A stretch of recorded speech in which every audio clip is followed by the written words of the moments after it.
ৰাজ্যৰ শিক্ষা খণ্ডৰ গুণগত মান নিৰ্ণয় কৰিবলৈ ৰাজ্যত আৰম্ভ হৈছে গুণোৎসৱ। ফেব্ৰুৱাৰী মাহৰ 5 তাৰিখৰ পৰা ৰাজ্যৰ 10খন জিলাত অনুষ্ঠিত হৈছে তৃতীয় পৰ্যায়ৰ গুণোৎসৱ।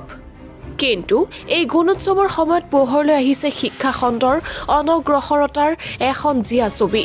এই দৃশ্য বঙাইগাঁও জিলাৰ সৃজনগাম শিক্ষা খণ্ডৰ অন্তৰ্গত 580 নং কাছাৰীপেটী প্ৰাথমিক বিদ্যালয়। এই বিদ্যালয়খন বিগত 2022 চনত আই নৈৰ বানত সম্পূৰ্ণৰূপে নৈত যা গৈছে। তাৰ পিছতে অস্থায়ীভাৱে বিদ্যালয় গৃহ নিৰ্মাণ কৰে।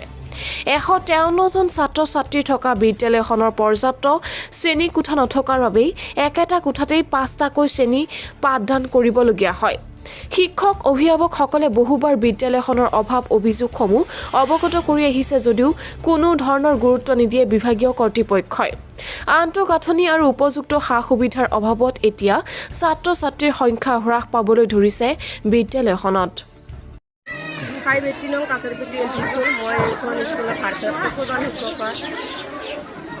আমাৰ বিদ্যালয়খন 2022 চনৰ 27 জুন তাৰিখে আই নদীৰ গৰাখহনীয়াত সম্পূৰ্ণৰূপে যা গৈছে আৰু তেতিয়াৰ পৰা আমি ইয়াতে অস্থায়ীভাৱে পাঠদান চলাই আছোঁ ল'ৰা ছোৱালীক। আমাৰ ল'ৰা ছোৱালী বহুত, যিটো গাঁৱৰ স্কুল, ৰাস্তা ঘাটতো বহুত অসুবিধা আৰু বানপানীৰ সময়ত আমি বহুতো অসুবিধাৰ সন্মুখীন হওঁ।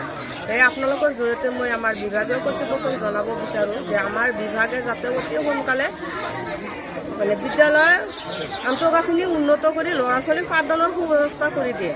আপোনালোকে আমাৰ সমস্যাটো বুজি ল'বলৈ আহিছে আৰু আপোনালোকৰ জৰিয়তে মই আমাৰ বিভাগীয় কৰ্তৃপক্ষক জনাব বিচাৰিছোঁ যে আমাৰ বিদ্যালয়খন এইবাৰ 3বাৰ হ'ব ভাঙি যোৱাৰ পিছত গুণোৎসৱ হৈ আছে আৰু এইখিনি গুণোৎসৱৰ জৰিয়তে আমাৰ বিভাগীয় কৰ্তৃপক্ষবিলাকেও গম পাইছে যে স্কুলখনে নদীৰ গৰাখহনীয়াত যা গৈছে।